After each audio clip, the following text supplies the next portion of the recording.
अल्लाह ताला ने हफ्ते में 7 दिनों में एक दिन बाबरकत बनाया, वो जुमे का है।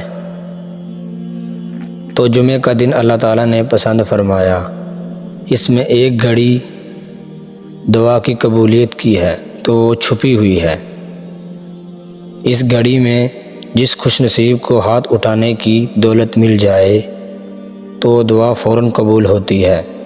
हाँ, वो जुमे का रमज़ान का हो तो वो ज़्यादा है बाबैसे बरकत, तो काबिल रहमत है। तो